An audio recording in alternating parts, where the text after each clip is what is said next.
మా పరిస్థితి ఎవరికి చెప్పుకోలేకపోతున్నాం. మాకు గ్యాస్ వల్ల, దానివల్ల, దీనివల్ల ప్రాబ్లమ్ అవుతుంది మాకు. బయట కట్టెల పొయ్యి పెడితే కూడా బయట కాలనీ వాళ్ళు వీళ్ళు మాకు కంప్లైంట్ ఇవ్వడం జరుగుతుంది.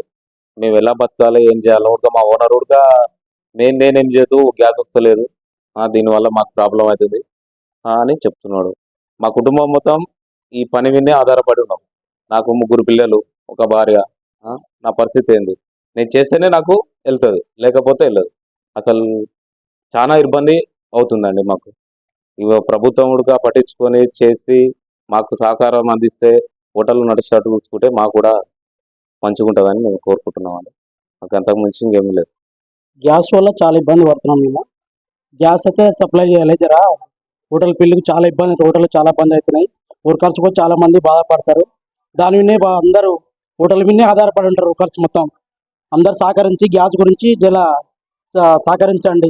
కట్ల పొయ్యి పెడితే అందరూ తిడుతున్నారు మమ్మలను, మా సేట్లను మమ్మల్ని కూడా అది ఇది అంటున్నారు. అందరు ప్రతి ఒక్కరు సహకరించండి మాకు. మనం పనిచేస్తున్నాం కార్మికులు అందరం కూడా ఒక హోటల్ మీదే సహకరించి అందరం బాధపడి ఉంటాం. మీ అందరం కానీ జర గ్యాస్ గురించి మాకు అది చేయండి అని చెప్తున్నాం. నా పేరు Ravi, SR grand hotel Kalvakurthy hotel ఓనర్ని. ఇక్కడ గ్యాస్ పరిస్థితి చాలా దారుణంగా ఉంది. గ్యాస్ లేని వల్ల 20 మంది స్టాఫ్ని మెయింటైన్ చేయలేకపోతున్నాను. నేను 5 రోజులకెళ్ళి వీళ్ళకు డైలీ పేమెంట్ ఇట్లా ఇవ్వలేకపోతున్నాను.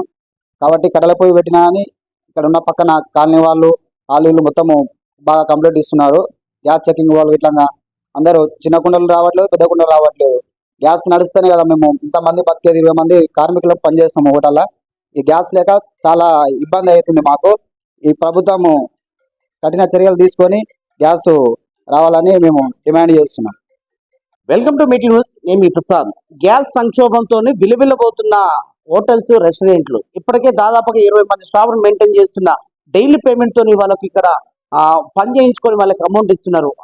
5 రోజులు హోటల్స్ బంద్ ఉండడంతో వాళ్ళ కుటుంబాల పోషణ కూడా ఇబ్బంది అవుతుందని ఇక్కడ ఒక హోటల్లో సిబ్బంది చెప్తా ఉన్నారు.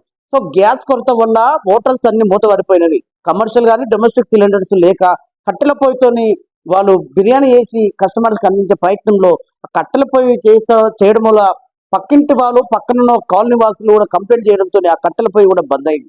సో మొత్తానికి గ్యాస్ వల్ల వీళ్ళు హోటల్స్ ని మూసివేసుకొని నిజంగా 4 నుంచి 5 రోజులు టైం పడుతున్న సమయానికి సకాలంలో గ్యాస్ సిలిండర్లు డెలివరీ లేక విలవిల్లబోతున్న హోటల్స్. నిజానికి హోటల్స్ మీదనే బతుకుతున్నారు. హోటల్స్ మీద కుటుంబాలు ఇక్కడ జీవనం సాగిస్తున్న క్రమంలోని ఏదైతే రాష్ట్ర వ్యాప్తంగా అంటే దేశవ్యాప్తంగా కూడా ఏదైతే యుద్ధంలో వచ్చిన ఈ గ్యాస్ సంక్షోభం ఇప్పుడు పేదల మీద చాలా గురిబండగా అయింది. సో మొత్తానికి గ్యాస్ బండ కష్టాలు ఎప్పుడు తీరుతాయి? నిజంగా నెల, 2 నెలలు, 3 నెలలు చెప్తున్నారు, ప్రభుత్వాలు చెప్తున్నారు గ్యాస్ కొరత ఎక్కడ లేదు, అందరికీ సకాలంలో గ్యాస్ డెలివరీ అవుతున్నాయి. దాదాపు 45 రోజులు బుక్ చేసుకున్న తర్వాత గ్యాస్ వస్తుంది. 45 రోజుల వరకు వేచి ఉండాలి. ఒకవేళ ఇంట్లో అయితే ఒక నెల నుంచి నెల 15 రోజులు గ్యాస్ వచ్చే అవకాశం ఉంటుంది. హోటల్స్ లో అయితే కమర్షియల్ సిలిండర్లు టోటల్ గా బంద్ చేసే కార్యక్రమం చేశారు. దానివల్ల హోటల్స్ బంద్ అయినాయి. వాళ్ళ కుటుంబాలు కూడా రోడ్డు పడే పరిస్థితి వస్తుంది. సో ఎప్పటికీ తీరుతాయి గ్యాస్ కష్టాలు? ఇంతమంది మెయింటైన్ చేస్తున్న హోటల్ యాజమాన్యం విలువిల బతుకులు అవుతున్నాయి. సో కష్టాలు తీరుతాయా? కష్టాలు ఇట్లే ఉంటాయా? ఇట్లే ఉంటే ఎన్ని రోజులు ఉంటాయి? ఇంతకు గ్యాస్ కష్టాలు ఎక్కడ దాకా దారి తీస్తూ అర్థం కాని పరిస్థితి. హోటల్స్ బంద్ చేసుకోవాలా, ఇట్లే ఓపెన్ చేసుకోవాలా? అరకొర ఒకవేళ కట్టెల పై మీద చేసిన కూడా కాలనీ వాసులు కంప్లైంట్ చేస్తూ ఉన్నారు. దానివల్ల కూడా హోటల్స్ యాజమాన్యం కూడా ఎక్కడ కూడా మేము ఈ బిజినెస్ రన్ చేయలేక చాలా కష్టాలు, ఇబ్బందులు పడుతున్నాం.